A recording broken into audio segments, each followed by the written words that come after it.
같이 사도신경으로 우리의 신앙을 고백하겠습니다.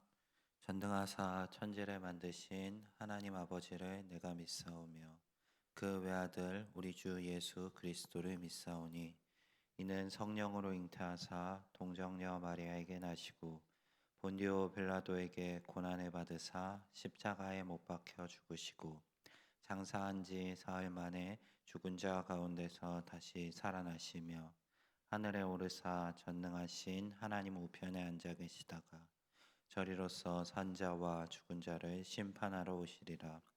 성령을 믿사오며 거룩한 공예와 성도가 서로 교통하는 것과 죄를 사하여 주시는 것과 몸이 다시 사는 것과 영원히 사는 것을 믿사옵나이다. 아멘. 다 같이 찬송가 312장 찬송하시겠습니다.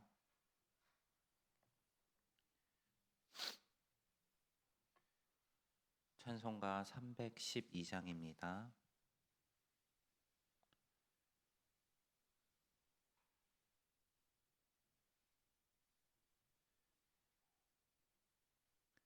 찬송가 312장 함께 찬송하시겠습니다. 너 하나님께 이끌리 일평생 주만 바라면 너 어려울 때 힘 주시고 언제나 지켜주시리. 주 크신 사랑 믿는 자 그 반석 위에 서리라. 너 설레는 맘 가다듬고 희망 중 기다리면서 그 은혜로우신 주의 뜻과 사랑에 만족하여라. 우리를 불러주신 주 마음에 소원하신다. 주 찬양하고 기도하며 내 본분 힘써 다하라. 주 약속하신 모든 뜻 내게서 이루어지리라.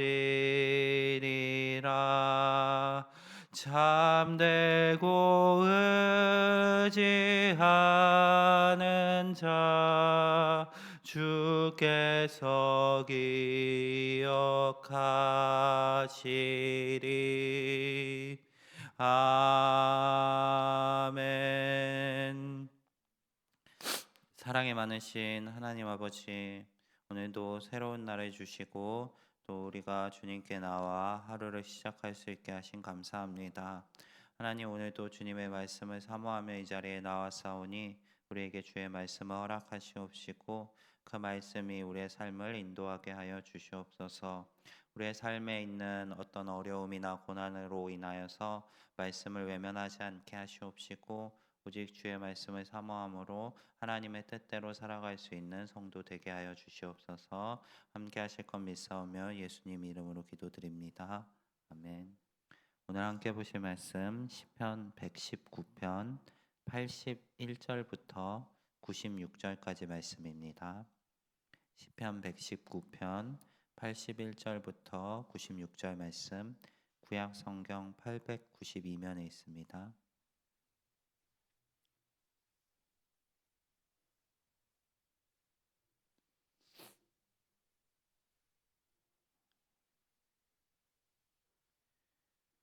시편 119편 81절부터 96절 말씀 한 절씩 교독하도록 하겠습니다. 나의 영혼이 주의 구원을 사모하기에 피곤하오나 나는 주의 말씀을 바라나이다.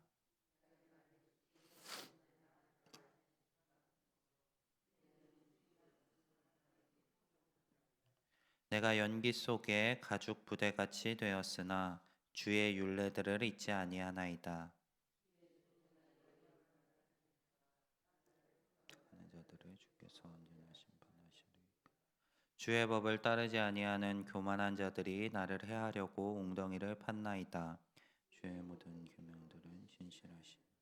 그들이 이유 없이 나를 핍박하오니 나를 도우소서. 그들이 나를 세상에서 거의 멸하였으나 나는 주의 법도들을 버리지 아니하였사오니 주의 인자하심을 따라 나를 살아나게 하소서. 그들 하시면 주의 입의 교훈들을 내가 지키리.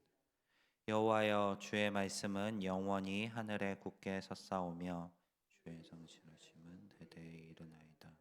주께서 땅을 세우셨으므로 땅이 항상 있사오니 천지가 주의 규례들대로 오늘까지 있음은 만물이 주의 종이 된 까닭이니이다. 주의 법이 나의 즐거움이 되지 아니하였다면 내가 고난 중에 멸망하였으리이다. 내가 주의 법도들을 영원히 잊지 아니하오니 주께서 이것들 때문에 나를 살게 하심이니이다. 주의 것이오니 나를 구원하소서. 내가 주의 법도들만을 찾나이다. 악인들이 나를 멸하려고 엿보오나 나는 주의 증거들만을 생각하겠나이다.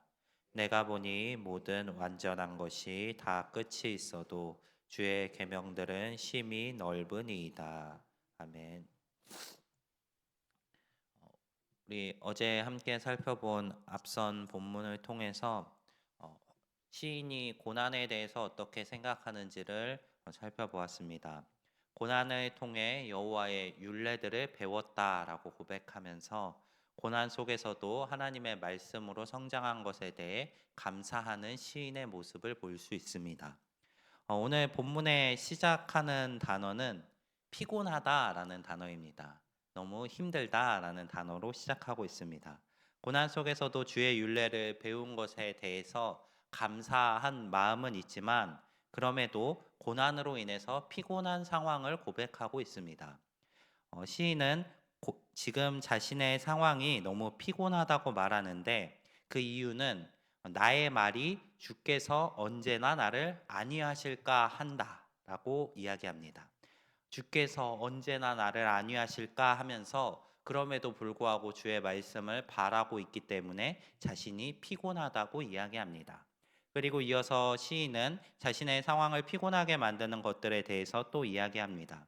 84절에서는 핍박하는 자들에 대해서 이야기하고 또 85절에서는 주의 법을 따르지 아니하는 교만한 자들이 시인을 해하려고 웅덩이를 판 것에 대해서 이야기합니다. 또 86절에서 그들이 이유 없이 나를 핍박한다라고 고백하고 있습니다.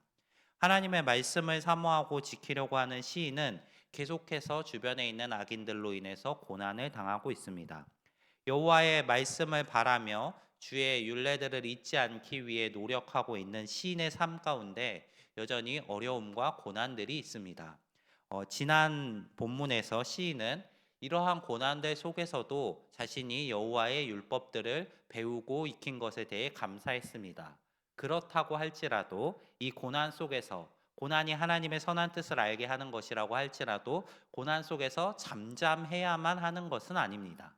우리가 고난도 하나님의 선하신 뜻 가운데 있음을 고백한다고 해서 우리의 삶에 있는 고난으로 인해 기도하지 말아야 하는 것은 아닙니다.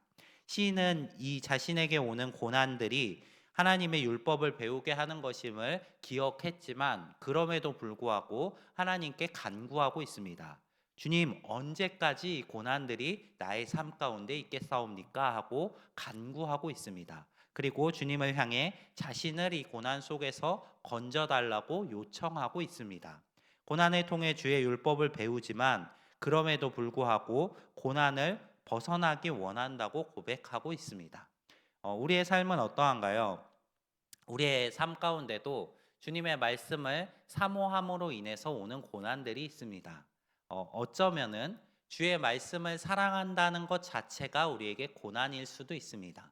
주님의 말씀을 사랑한다면 주의 말씀대로 살아야 하는데 주의 말씀대로 사는 것 자체가 우리의 삶에서 어려움일 수 있습니다. 그렇다고 고난으로 인해서 포기하는 게 맞을까요? 주의 말씀대로 안 살면은 편할까요? 어, 이런 말이 있더라고요. 포기하면 편하다. 어, 포기하면 편하니까 그냥 포기하고 편하게 쉬어라 라는 이야기가 있더라고요. 근데 이 말은 주님의 말씀에는 적용되는 말이 아닙니다. 하나님의 말씀대로 살지 않는 것, 그것으로 인해서 잠깐은 편할 수 있습니다. 하지만 그 끝은 결코 편하지 않습니다. 하나님의 말씀대로 살아가는 것이 당장은 어렵고 힘들 수 있지만 주님의 말씀을 붙들고 살아내는 것이 결국에 우리의 편안함을 담보합니다. 시인은 이 어려움 속에서도 자신이 하나님의 말씀을 사모하고 주의 율법들을 놓지 않았다라고 고백하고 있습니다. 시인은 계속해서 자신의 삶에 고난과 어려움들이 있지만 그 어려움들로 인해서 포기하고 놓아버리는 것이 아니라 88절에서 주의 인자하심을 따라 나를 살아나게 하소서라고 고백하고 있고, 자신은 그리하시면 주의 입에 교훈들을 지킬 것이다 라고 고백합니다. 하나님의 교훈들을 지키는 것, 그것은 하나님의 도우심을 구하는 것과 결국 연결되는 것입니다. 하나님께서는 우리를 단순히 어려움 가운데 놓아두지 않습니다. 오늘 시편 저자는 자신의 삶에 어려움이 있지만 그 속에서도 주님을 의지하는 모습을 보여줍니다. 어떻게 그럴 수 있을까요? 어려움 속에서도 주님을 의지할 수 있는 이유에 대해서 89절부터 이제 설명하고 있습니다. 89절에서 주의 말씀은 영원히 하늘에 굳게 섰다라고 고백합니다. 하나님의 말씀이 영원하고 하늘에 굳게 서 있기 때문에 시인은 이 말씀을 놓아버리지 않습니다. 또 90절에서 주의 성실하심이 대대에 이른다고 고백합니다. 하나님의 말씀이 굳게 섰을 뿐만 아니라 하나님은 성실하신 분이라는 것을 고백하고 있습니다. 또 91절에서 천지가 주의 규례대로 지음을 받았고 또 만물이 주의 종이 되었다라고 고백합니다. 하나님의 능력이 얼마나 대단하신지를 고백합니다. 말씀이 굳게 서 있고 성실하시며 또 능력이 있으신 하나님, 그 하나님을 인해서 시인은 하나님의 말씀을 놓아버리지 않습니다. 또 92절부터 93절에서 주의 법이 나의 즐거움이 되지 아니하였다면 내가 고난 중에 멸망하였겠지만 내가 주의 법도들을 영원히 잊지 아니하오니 주께서 이것들 때문에 나를 살게 하신다라고 고백합니다. 하나님이 아무리 성실하시고 또 능력이 있다고 할지라도, 그리고 주의 말씀이 영원히 하늘에 서 있다고 할지라도 이 하나님과 시인이 관련이 없다면은 그것은 아무런 도움이 되지 않을 것입니다. 하지만 시인은 하나님께서 자신이 주의 법을 즐거워한다면, 그리고 주의 법도들을 잊지 아니한다면 그를 고난 중에 멸망하도록 내버려 두지 아니하시고 그를 살게 하실 것이라는 믿음이 있었습니다. 그 믿음이 있기 때문에 시인은 하나님의 말씀을 온전히 지키며 주의 말씀대로 거하는 모습을 보여주고 있습니다. 그리고 시인은 94절에서 이렇게 결단합니다. 나는 주의 것이오니 나를 구원하소서. 내가 주의 법도들만을 찾았나이다. 우리 성도님들 역시 이러한 결단이 있으시기를 소망합니다. 우리의 삶에도 동일하게 고난과 어려움들이 있지만 그 어려움 속에서도 우리의 하나님을 신뢰하시고 그 성실하시고 능력 있으시며 말씀이 영원히 하늘에 굳게 서신 주의 말씀을 신뢰하시며 그 고난 속에서도 주님을 의지하고 이겨내시는 성도님들이 되시기를 바랍니다. 오늘 하루의 삶 가운데도 주의 법을 사모하시며 하나님의 율례대로 살아가시기를 소망합니다. 그리하여서 우리를 고난 중에 멸망하게 놓아두지 않고 우리를 살리실 하나님의 은혜를 경험하는 오늘 하루 또 앞으로의 삶이 되시기를 소망합니다. 네, 오늘 말씀 기억하면서 우리 함께 기도하며 나아가겠습니다. 먼저 두 가정 위해서 기도하겠습니다. 서순단 집사님 가정, 아들 항상 보호하여 주시고 주님 앞에 나와 믿음의 생활할 수 있도록 기도해 주시기 바랍니다. 또 늘 건강 주시고 하고자 하는 모든 일들이 이루어지고 은혜 안에 있을 수 있도록 기도해 주시기 바랍니다. 또 김종엽 청년 가족을 위해 기도하고 노력하고 흔들리지 않는 종엽 형제가 될 수 있도록 기도해 주시기 바랍니다. 또 이어서 각자 가지고 나오신 기도 제목들 가지시고 오늘 저녁에 있을 수요 기도회와 또 어, 교회의 여러 가지 사역들 위해서 함께 기도해 주시기 바랍니다. 다 같이 기도하며 나아가겠습니다. 사랑의